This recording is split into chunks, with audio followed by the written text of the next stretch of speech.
This is the Pipkin and Turnbull Show. It is episode 39. We got a little bit of an interesting show for you ahead of you. What makes it interesting is that it's a little bit of a slow week for sports. We did have we had the NBA All Star. We've got college basketball with March Madness coming up, but now it's kind of like one. There's sometimes these weeks in the spring where it's just like, so. But with that, we do have a rundown of a show for you. It's going to be interesting. But Jamie, what is our show for today? All right, so today we're going to talk about Dak Prescott. He got his deal. We'll break that down, and then we'll break down other quarterback situations in the league that have us scratching our head. And then, for the first time ever, we're going to do an open fire experiment. Just anything sports that we want to talk about, we're going to talk about. So this is going to be the experiment of a That's lifetime, right. and we'll see how it Nothing's goes. nothing's gonna go wrong. Yeah, No, yeah, of course not. nothing. Not It's on gonna our be all show. good. It's gonna be good. It's gonna be great. It's gonna be great. All right, so Dak, Dak, man, he got his it's deal. I think what surprised everybody is that, at least for me, you didn't. You kind of thought it was.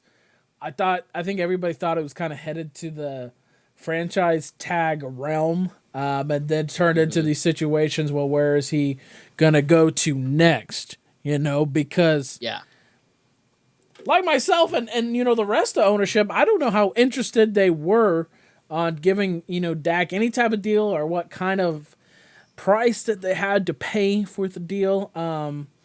So when the news broke, I think for both of us we were kind of surprised when that came across my phone that they came to a deal, and they finally hmm did make something work for both sides.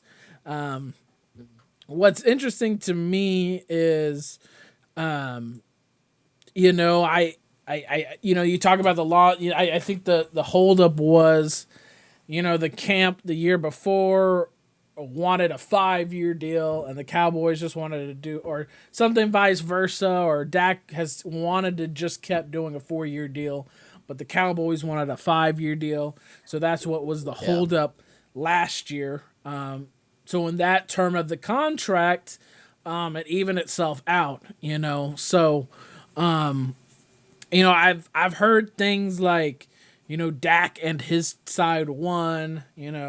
This proves that Jerry isn't a great negotiator. I don't know about you, but I didn't feel as though it I would go that far with it. no, Because I think the main thing was that they were like, let's get him in a contract, and then we can probably redo a contract later down the road. Because if they yeah, didn't do the contract, it would have actually been more to franchise tag him this year. So like it would have been 37 or 36 or 37 to franchise him this year. But hmm with his deal, that's only costing him $22 million this first year. But he did get I think he got the highest signing bonus.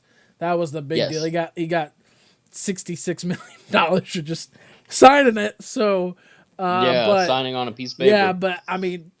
but the nice thing about signing bonuses is that it doesn't come out of your cap. So Yeah, that's where it's kind of like where I think people are saying Dak won the negotiations because he got that big of a signing bonus. What's nice for hmm the Cowboys is that they freed up about $15 million to get some help that they desperately need, especially a little bit on the offensive line, but a lot of help defensively. So that's initially were my thoughts. Jamie, what were your thoughts? Well, I think both sides actually won this. Like you said, it was looking like it was going to go to a franchise tag, but with Dak signing, they actually saved about $15 million to the cap. So that's good. Anytime you can save $15 million, save $15 million.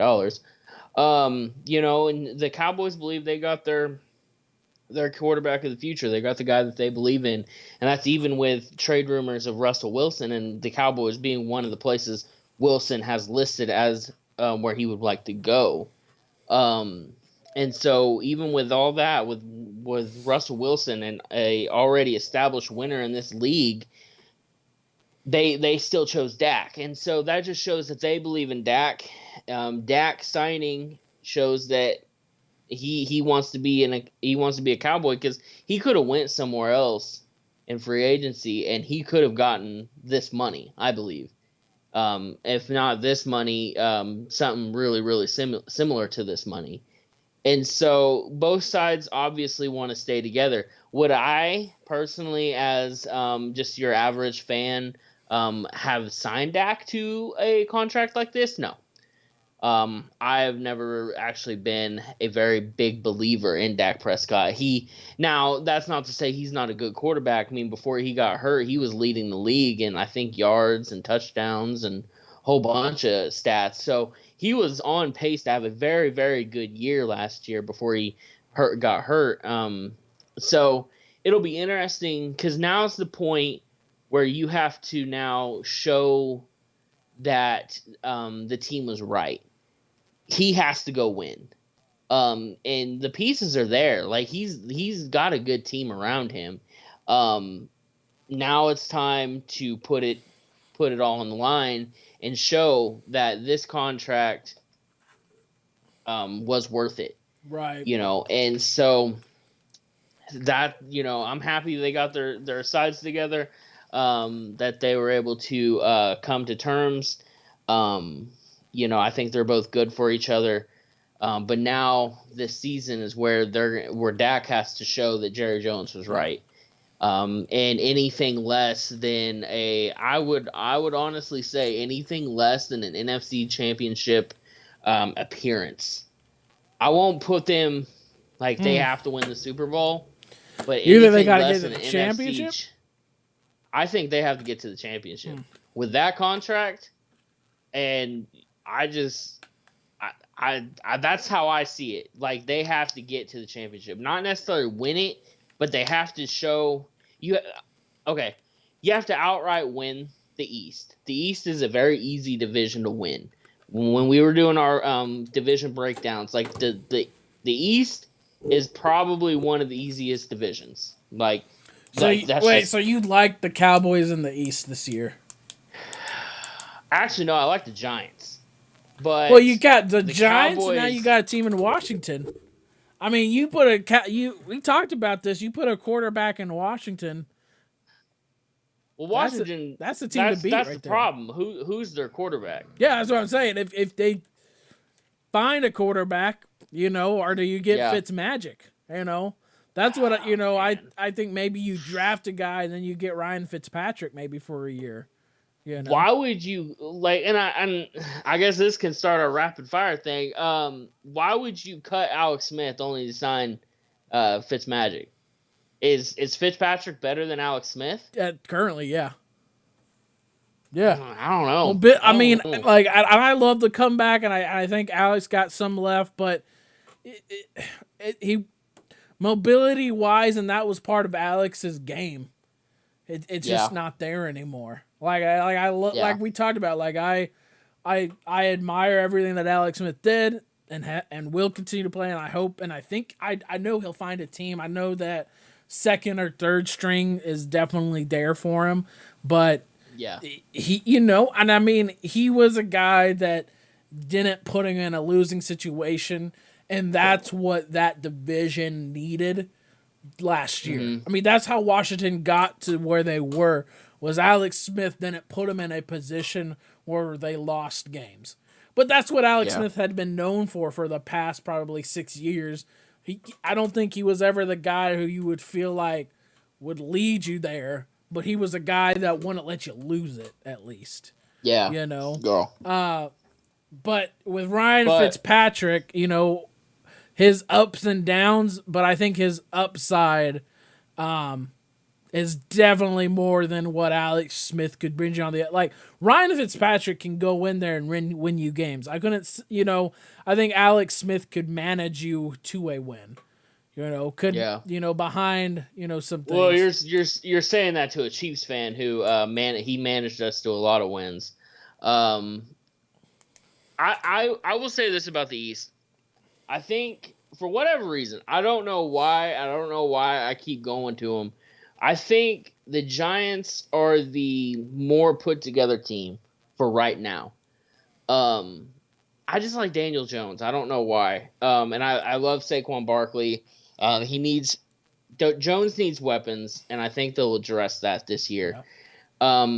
But the Cowboys are the Cowboys, and they're always going to be the Yeah. team that we And believe is that going to win the yeah, and East. that's where we got a little side, but my point was I don't think this year we're thinking NFC champion. I just want to see the Cowboys win a playoff game. Yeah, I mean, that's my expectation with this signing. But what this signing also does is give you some team stability instead of keep questioning, well, where are things at? Because the team last year, they're going through coaching issues, they're going through personnel issues, they're going through, all these, we talked about the Cowboys of the prima donnas of the league. We don't know where things are at, and Dak is the one yeah, constant stability. And I think that organization knows that, and I think a lot of yeah, he's got the locker room. I mean, if Dak goes, who knows how that could have combusted? Do we have another Houston situation? yeah, But like I said, I think for me, where I think the pressure is on Dak. Don't get me wrong, but I think yeah, for this year and the team needs, because they got a lot of other things that they got to sort out. Like that defense is just horrendous. Like yeah, you get into, they had to basically had shootouts, every other week, because and I think of when the Steelers played them. I mean, it just looked like any team could do whatever they wanted to against this Cowboys defense. But a more stable offense. My bigger concern is, and maybe this is why they put him on this deal, is that I think they're going to let Ezekiel Elliott go at some point, get off yeah, that contract because they need to. That's yeah. that's the killer contract I think right now. A little bit of Amari Cooper's, but I think on that offensive side, I think because Amari's had more production, I would say, in the last last two couple of years years, than last two Zeke. years. I mean, Zeke's rookie Yeah, year, and then the second year. I mean, you could start seeing him as potential the best running back, but then he's kind of fell off, and yeah, so that's the thing with Zeke this year. I think he has much just to prove as Dak Prescott, and I think for me even more so. Because they want the old '90s Cowboys, they want their running game back, you know, yeah, and they want to have that balance, and that's what they're envisioning there. So I think, as much as we talk about Dak Prescott, I think Zeke Elliott is the one who really needs to show like why he got paid, yeah, and show those flashes that he had from his rookie year. But it's good to see that the relationship between Dak and ownership, didn't get to the point to where we see it like with Deshaun Watson right now. or Russell Yeah, Wilson. or Russell Wilson.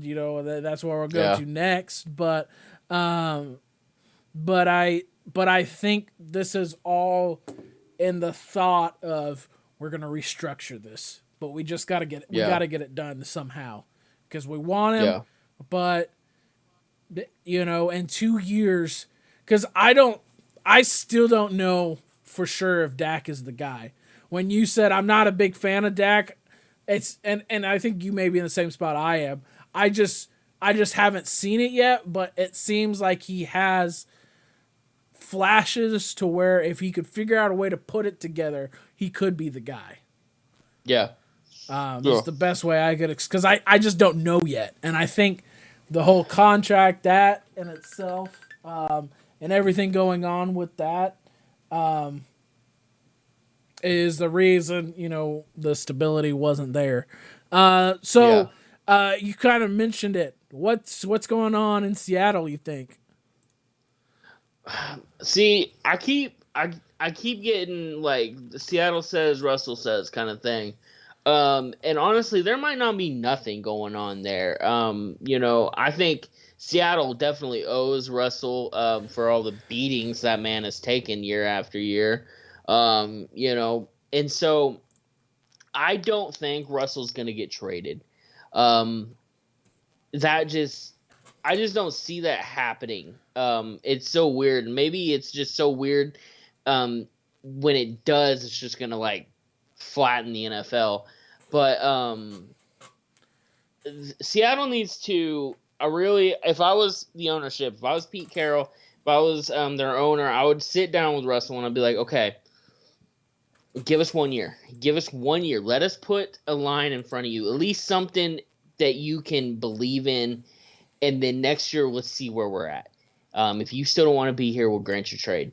But I would say right now, like Russell's just tired of getting beat up. He and obviously that would make anybody like very mad because your job is to sit back and you're the face of this franchise. You're supposed to be the one that wins the games, and he can't sit in that pocket for 3 seconds without having to run for his life. And so obviously I would be angry too, you know. And so you're getting sacked 3 or 4 times a game plus, you know.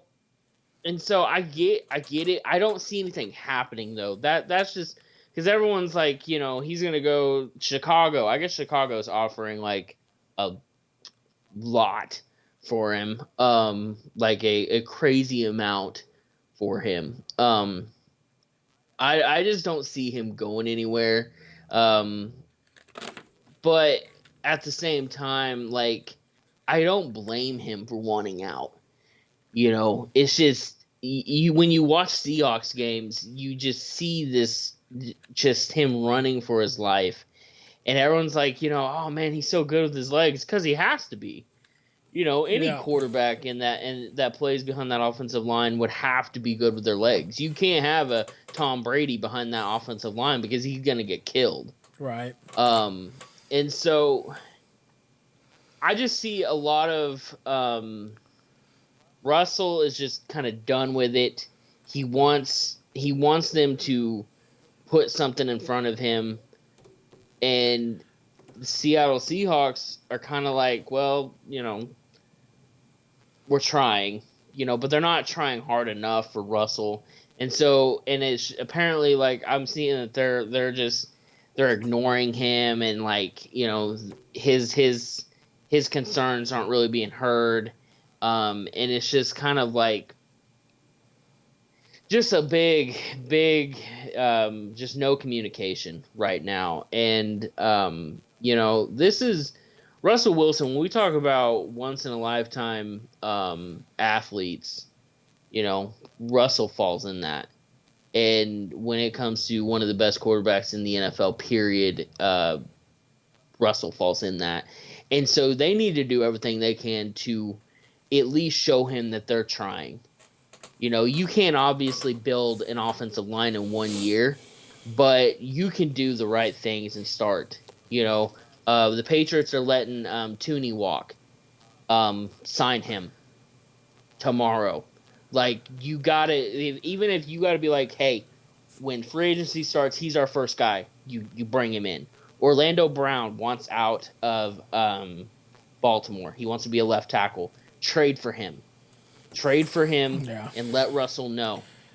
Start bringing in these guys. If you have to give up first round pick for Orlando Brown, do it.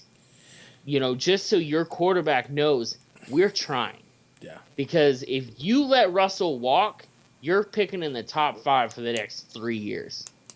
Yeah, and I Simple. think we like I know that I've talked about it a lot. Is what's the barometer? What's the culture of your team like? And I think Yeah. that's what surprises me the most. Is at the end of the I just Seattle was a place I felt like free agents people like wanted to go to. Like I didn't ever Mm-hmm. think like Seattle was having issues with Russell and all this drama going on. Mm-hmm. And so I it's just I think with what's happening with COVID, what's happening just emotions like with everything else going on in the world, I think when you have little disagreements, they're being expanded upon. They're going to be accented on, and so, this whole thing where today I heard something about Seattle had a letter to fans or something, and they didn't mention Russell Wilson.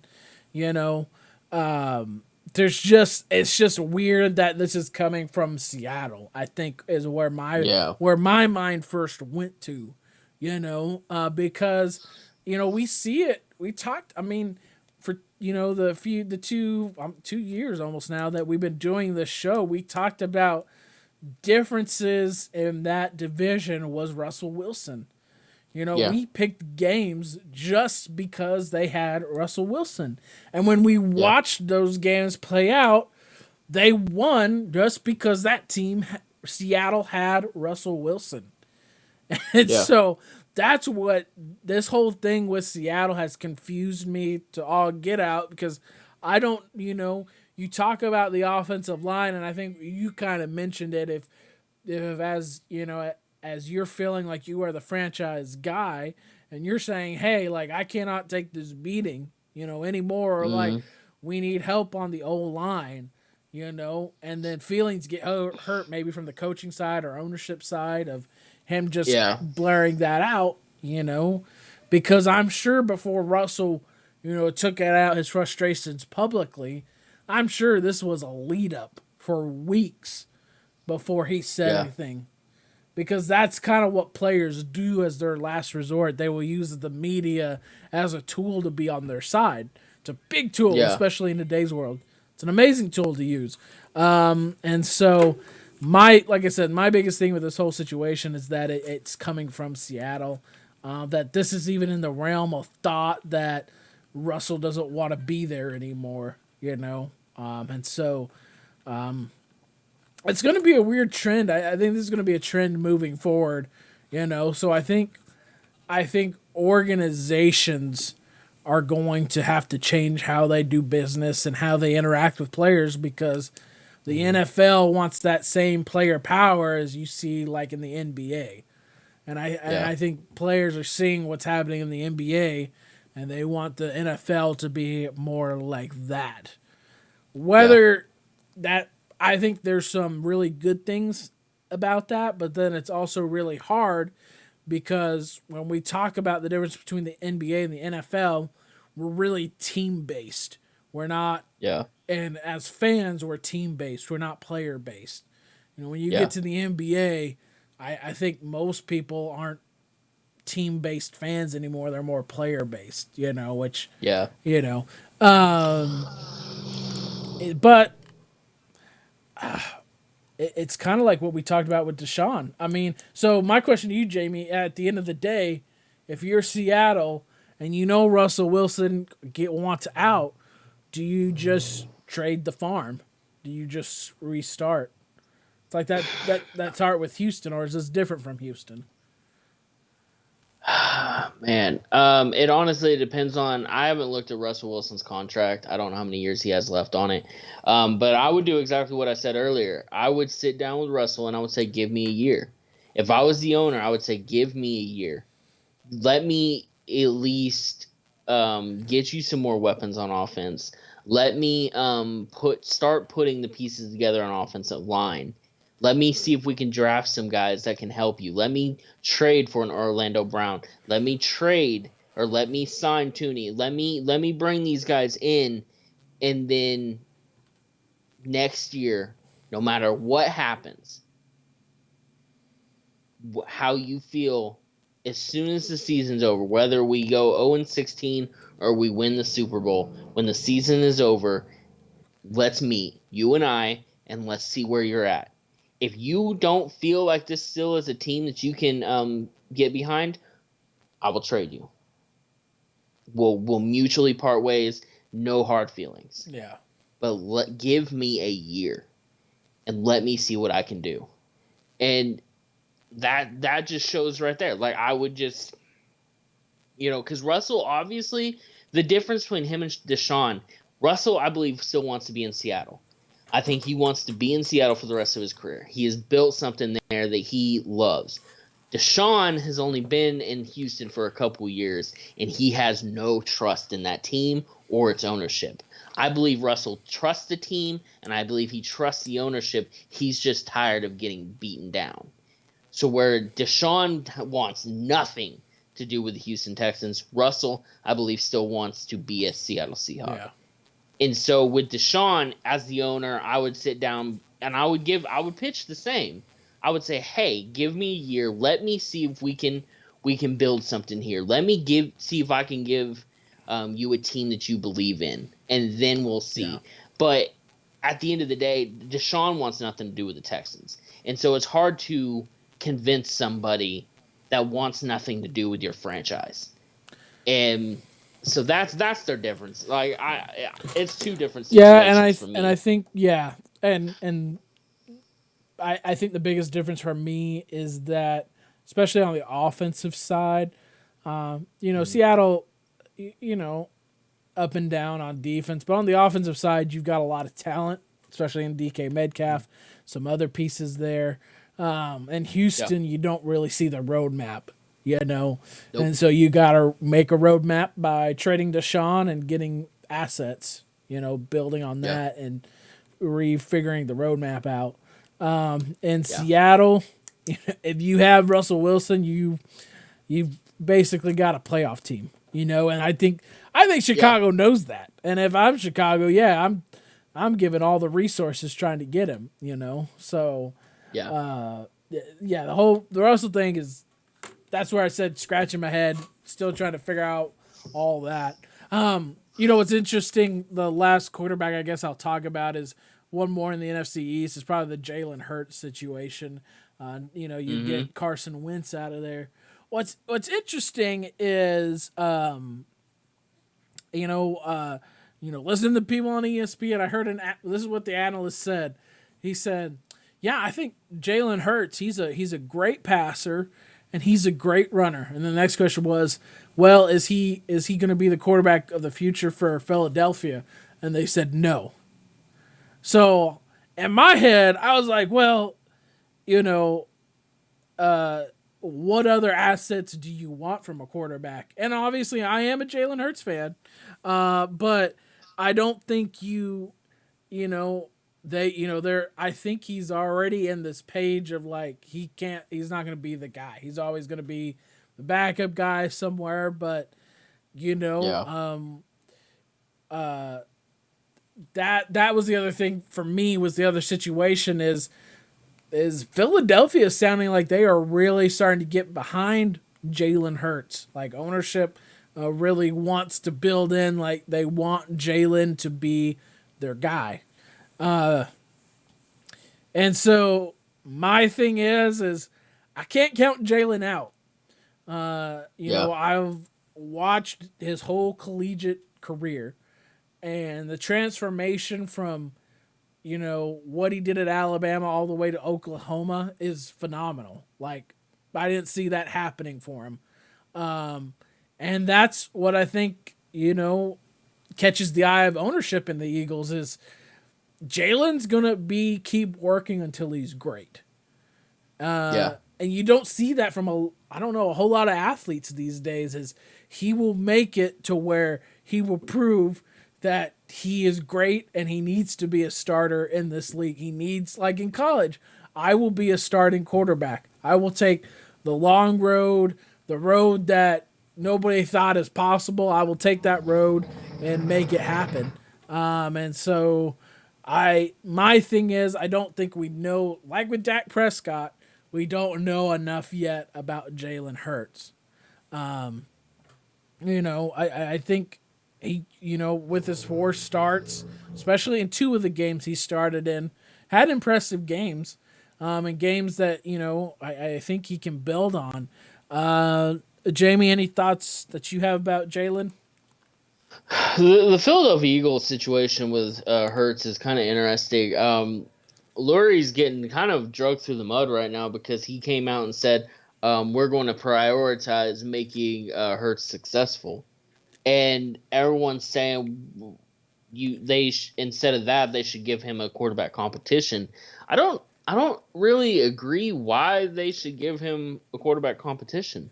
Laurie last draft he wanted to go out and get him and Peterson wanted to go out and get a young quarterback, and develop him. And so that just shows that all right, they weren't sold on Wentz anymore. They got Hurts. Laurie wanted Hurts. It's not clear if Peterson necessarily wanted Hurts. But when your owner wants someone, that's who you get. And so, and now he's getting criticized because he said we're going to prioritize making Hurts successful. Why are you criticizing that? Right. If this is the quarterback you believe in, and this is the quarterback, then yeah, get him weapons. I like their running back, Miles Sanders. Yeah. I like him. I think that's a good running back to have. Get him some wide receivers. Like, just get him, and then once you see, all right, this is with a good team around him, is this a quarterback that can win us games? They're in a very, very easy division, as we've discussed.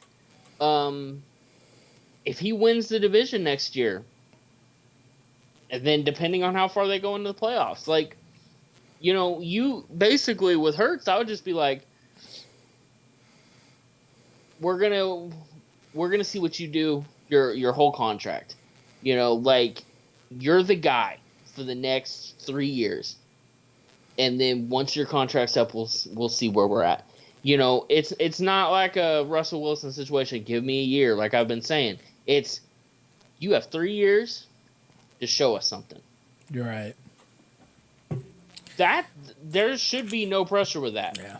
Like, I mean, it's always going to be pressure to be an NFL quarterback because you are the franchise. But you have 3 years to show Philly and what is an incredibly hard fan base to get around you. You have 3 years to show them that you were worth that second round pick, that you were worth taking over Carson Wentz. And so, Carson Wentz at one time was having MVP, was in the MVP discussion. Like, Carson Wentz ain't a bad quarterback, and they chose you. So I don't understand the criticism behind Laurie and prioritizing getting Hurts all the help that he can get. I don't get it. I like him. I like Hurts. I think he's gonna be good in this league. I don't think he's gonna be like ever like a top 5 quarterback or anything like that. But like, I think he's gonna be good enough to where you're gonna win games. You're gonna win the division. You're gonna win playoff games with him. Maybe a Super Bowl. Like, he's gonna be a good quarterback if you build around him like Laurie wants. Yeah. I mean, my thing is, like I said, is my whole point is just with Jalen is I've just seen him, like I said, Alabama to Oklahoma to even, this year, even playing, even the thought of him becoming a starter in the NFL, I mean, just proves to me just Jalen is going to work and keep working at his craft. Like, that's... Yeah. And I think Laurie sees that. I think that's why people admire Jalen Hurts, is he's not going to stop working. Like, it's like, if you didn't follow Alabama, it is incredible what he did as a backup behind Tua, the way he came out and performed, the dramatic changes in his throwing and his passing and the way that he saw schemes in the field. He took those lessons and then he let it shine at Oklahoma. Like, he went all out at Oklahoma based on everything that he, because as a freshman, he almost wins, he almost beats, Clemson, just basically, running around, having a couple throws there. Second year, sophomore year, he gets benched in the second half of the national championship. And then it's all about Tua time, and he's just been building, It is the weirdest career path, but my thing is, until it's all over, till it's like proven that he can't do it, You can't count Jalen Hurts out of anything, No. because he's proven No. that he's going to keep working. And so, yeah. So the same thing with Dak. I just don't know yet about Jalen. There's just not. There's only 4 games, and 4 games where you don't have not a great at all a great team around you. So Yeah. I just think a lot of people have already just said he's not going to be the guy of the future. Then why Yeah. if he's not the guy of the future, then why draft him? Why not go after other guys? Like Yeah. you've Why got, not go after but guys that would have you've helped your got quarterback at the personnel. Yeah, time? you got personnel. Coaches and all this around that organization, and the owner may like him, but there's got to be other people in the building that like him. Yeah. And I know I'm being a little bit of a homer, but I don't like people messing with my Jalen Hurts. I'm gonna say that right now. I like my Jalen, and you can't hurt him. And so, Yeah. because I admire him because he just kept working. He's just done something. He's gone on a totally different path that I hadn't seen another player Yeah. do, and it's starting. That hard work is paying off, and he Yeah. needs to be that example. Like I want Jalen Hurts to be an example to my daughter. Like if she becomes an athlete, if you aren't the best at at your craft, you can work to be the best, and that's Yeah. what Jalen has shown that he's done. Anyways, that's my soapbox on Jalen Hurts. I'm done. I'm over it, Jamie. We're done. I'm ready to see number 2 run over the field. I want him to be the best in the NFC East. I'm ready for it. It's Jalen Hurts time. So this is the last section. Man, we had 37 minutes to just talk about quarterbacks. We're doing good. We're doing all right. So this is our free fire moment. The first time that we ever done this on the show. Kind of things that have popped into our minds. We will discuss. And so one of the things that I have been thinking about here lately is that we don't really get opportunity to talk about women's sports a lot on this show, but it's been on my brain because I want like the WNBA, like I want to see NHL or start thinking about getting the expansion done for women's hockey, but I also want it to be a product that is different from watching men professional sports. Because I think at the end of the day, for me, when I think about any type of women's sports, it's not that that women can't participate. They can't do the same things. It's not about that. But I think when you think about marketing, viewership, I think women's sports just have to be a little bit different. And so I'm going to pick on the WNBA for just a second because Tracy McGrady and the folks over on the Hoop at ESPN, they had a whole section where they discussed it. And he just simply made a remark that, part of what makes the NBA successful and you get a lot of viewerships is that, the NBA is known for dunking. So one of the things that he mentioned that got a lot of people riled up, just the thought of it, was to lower the women's hoops to 9 feet. Yeah. Now I know you just laughed, and I want to know your thoughts, but and everybody went crazy on him just for having the idea that they should lower the rim. But then you watch the WNBA, it's definitely a slower pace, at times. You see a lot of misses and things like that, happening. And I know you're cringing because this may be thin line, but just out of my mind. But my biggest thing is I want women's sports to succeed more because having a daughter has made me think about the future. Not that she'll be playing sports or anything like that, but I want her to, if she wants the opportunity, to have this available to her. And it seems like they're a little bit under threat these days just because everybody has made it such a hot, controversial issue where I just don't think it needs to be as much. There's a lot of things that go into that. But my thing is like, what can organizations do to make it, more viewership, to make, what can they get fans intrigued about? And that's where I thought Tracy McGrady's idea wasn't horrible. Like, it wasn't earth shattering. Like, he wasn't trying to degrade women. He was just saying, like, dunking is a big part of what made the NBA popular. And he's not wrong there. But what could, the WNBA do to make it more popular? And granted, the ladies were right on the show. They were like, well, that would change my whole game because 10 foot to 9 foot would change my shot completely. And it would. Yeah. So do you start, with youth, and you start, does the WNBA, do the NBA like work on a gradual change? I don't know.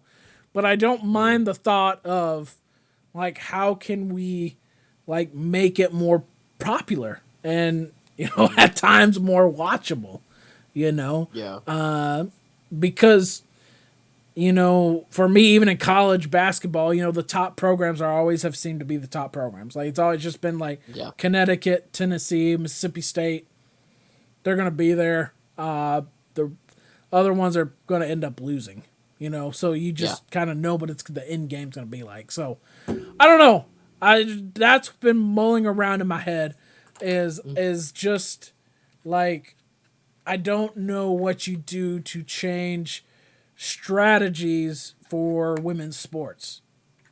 I don't know. What are your thoughts on that? Yeah, your girl dad now is really I know, starting to show, man. Caleb. I know. I've been thinking about these things because, like, here's the thing. It's like, because no, hear me out. Because what I loved about Kobe Bryant and Gianna was they, like, that's what's horrible about the tragedy as well, is like, I really felt like Kobe was trying to figure this out as well, and then that actually made me start thinking about it, and I love the fact in the All-Star game they wore, Kobe's and Gianna's number. I loved it, Yeah. but I loved the fact that I felt like, Kobe was trying to figure it out for his daughters, but for a lot of daughters out there, like, to make it to where, that they could see the success like men's professional sports see. Yeah. For me, it's gonna start in college for women's sports to start being taken seriously, because right now I've tried to watch in my life maybe 3 WNBA games, and it's a lot like watching golf, to where if I need a good nap, I'll put on WNBA because it puts me to sleep. And it's not because it's boring, but it is. And so for me, it starts in college. You have to start character building. When it comes to the women's basketball, what is the program that is just top notch? It's UConn. The UConn women's basketball team is the be all end all. They're crazy good. And so you have to start character building. You have to find a women's basketball player or a women's athlete in any sport and build on her. She is the future. So you're going to want people to tune in and watch her. That was going to be Gianna. I firmly believe that was going to be Gianna. And I think she would have revolutionized the WNBA if she would have made it that far, which I have no reason to believe she wouldn't have. So you find a character and you build on her. You give people a reason that's never watched the WNBA, a reason to watch the draft. Where is she going to go? Okay, she went to this team. Yeah. We're going to watch this team now. We're going to see how she is. You got to build these characters. Like when LeBron James was in high school, you watched him. You watched those high school games because of LeBron James. And then when he went to Cleveland, it was like, okay, we're going to watch the Cavaliers. Before LeBron was there, I don't think anybody watched the Cavaliers. So LeBron goes, and now there's Cavalier fans. When Kobe goes to the Lakers right out of high school, what people do, they watch Kobe. When MJ left North Carolina, went to the Bulls were the worst team in the NBA. They were a laughingstock. But what people do, they watched MJ on the Bulls and watched them win 6 championships. So you have to find this character in college basketball or in high school basketball. Find her, build around her, and then there will be others. There will be, all right, I want to be her, so I'm going to model my game after her. She goes to college. You watch her. Then she goes into the WNBA. It's all about building that character. Because I couldn't tell you a WNBA star right now. I don't honestly could probably tell you a team. Because I don't watch it. Because I don't care to watch it. And so you got to build these people and you got to make us want to watch them. And that's their problem. They're not making us. The UConn women's basketball team is probably the best women's basketball team in the NCAA. I couldn't tell you a single person on there. But I can tell you the team. Because they're worth watching. Yeah. So build these characters. Yeah. It's a lot like wrestling. You know, you're not going to watch when you're watching wrestling in the 90s and 2000s, we watched wrestling because of Stone Cold Steve Austin, The Rock, Undertaker. They built these characters, these larger-than-life characters that we wanted to watch. Yeah. Do that. Yeah. And make them larger than life. Yeah. The other thing that I think what's hard, but I do think I think you could see the shift is I don't know the stats, so we'd have to figure that out. But I would tend to lean that because sports shows, watching sports, it's all driven towards a male audience, you know, and so because you just don't hear very many in my life, very many females that are into sports. It's just not their thing, So it's like. These discussions we have is I feel like an audience is being like they're trying to force an audience to like it, to watch it, and you have to participate in it, and it's your fault that it's not successful. And I think you had a good point is like we never really had a person that we want to follow, like Tiger Woods in golf. Yeah. Like we don't have and and that's a great point. Is I think Gianna I think that was part of the brilliance of Kobe was not because, and obviously he wanted his daughter to succeed, but he's probably what you were saying too was Gianna had to be marketable too, Yes. Just like himself, and. And I just my biggest heart and the biggest thing I want because I want to figure out ways for it to be more popular, and not to where it's popular because it's maybe sexualized, I think about maybe beach volleyball, but I wouldn't really throw all that in because I love watching beach volleyball, men and women, on both sides. Yeah. Watching women's volleyball is a lot of fun. I think it's because, we talked about that pace. It feels faster, I love, one other thing is I love to watch co-ed events, especially in the Olympics. You get the co-ed races, where you get men and women doing the 4x4 stuff like that. Yeah. I wish we could see maybe more of that, maybe more Yeah. of co-ed stuff, co-ed leagues possibly. I don't Yeah. know if that would popularize it any as well. Mm. But that was just something I've always had on my mind. Something maybe we could talk about on the show. Yeah. Because you just have to, for me, I don't want to see women's sports ever disappear. Because No. I'm starting to get the feeling like it may be, but Mm. I want, each girl to have the opportunity to play a sport, to do what they want to do, but let sports be an option, just Yeah. as, guys do. So that was my heart on that. Yeah. You know, the last thing I have been thinking about, JB, was,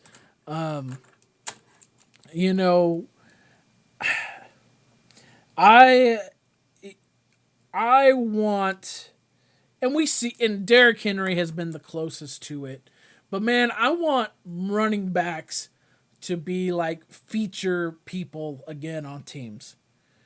Like I want us like to be, I want like the Jerome Bettises of the world back into sport. I don't know. Like I want Yeah. us to be talking about the APs up and coming because I feel like the running back position is like a dying talking point. Besides Derrick Henry, Derrick Yeah. Henry and Delvin Cook, have brought it back, but definitely King Henry. Like I want to see more of the running back position start coming back in the NFL. And maybe we're starting to see that again. I mean, last Yeah. season, I think we saw a lot more balanced attacks, start happening. But that had been another soapbox of mine. So, real quick, the who is your favorite running back of all time? Christian Okoye. And I do that. Easy. I loved how the Nigerian Nightmare, man. I love his story from top to bottom. He came from Nigeria and went and came to America to play for college, and he was a track and field star. He excelled there, and then he played football for Azu Pacific and excelled there. And then he got drafted by the Kansas City Chiefs in 1989. He was he was kind of like the first of his kind, just this big bruising running back. It took the whole defense just to be able to tackle him, and I think he was the mold for the guys like Derrick Henry today.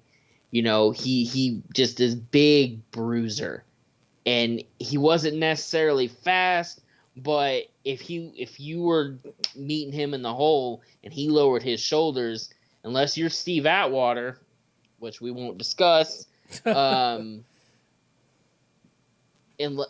you got ran over. If it was goal line and you knew where it was going with Marty Ball, and so I love watching his highlights, just how he was such a bruiser, and he would run you over, and then he would have a smile on his face because he's just a genuinely nice guy. And so he's just someone that he you know he's not the type of guy that he belongs in the NFL, because he wasn't like a mean guy. He was just like, he loved the game, and he had fun playing it. Yeah. And so I just love Christian. I met him when I was a very small child, and I guess I don't remember it. My mom just tells me the story, but he was so big that it made me cry. And so just I just love like watching his highlights, and just number 35, man. I love him. One of my favorite all-time players ever. Doesn't get the coverage that he deserves, just Yeah. as a person and as a player. Yeah. But yeah, he's my favorite running back ever. Yeah. Yeah, my as you know, favorite all-time player uh, is definitely the bus Jerome Bettis. Yeah. Same reasons, man. Just you know, uh, as being a big boy myself, uh, being able to see him just absolutely wreck people. Yeah. You know, the bus keeps going round and round. And so Mhm. just my thing is just like the size of Jerome Bettis, like made me think Yeah. like man, I could be a running back too. Like if Jerome Yeah. Bettis could do it, I can do it too. But just that kind of what you mentioned, just that awesome character, Mhm. just man, the way that he ran in the snow, man, is his snow stats are unbelievable. When Jerome Bettis Yeah. was in the snow, man, he could run. Yeah. Actually ran Brian Urlacher over in the snow, and that was like the last year, and that was like one of my favorite moments was he actually ran over Brian Urlacher. Hall of Fame on Hall of That's Fame moment right. right And there. so, yeah, and it's just guys like that, man. You just have fun. Absolutely, just can't wait to see them, run the ball Yeah. again. Just get another snap. Which leads me to think, while we were talking about it was, you know, I want, we are not clever on the nicknames again. Like, I want more nicknames to come back. Like, I was Yeah. thinking, like, we were sitting here, like, the Nigerian Nightmare, the Bus, or the Yeah. Steel Curtain, the Purple Eaters, like, man, Yeah. we need to get back on getting nicknames back. We got Yeah. some, like Kansas City, you got the Cheetah, with Yeah. Tyreek Hill, but like, man, we need to like get our nicknames rolling, like, and stick with them. Anyways, side tangent. But anyways, that'll Yeah. be our show for today. Leave a comment of what you think of our little experiment we had today. What do you think Yeah. about the quarterback situations going on? Hope you enjoyed the show, and we will see you again hopefully next week.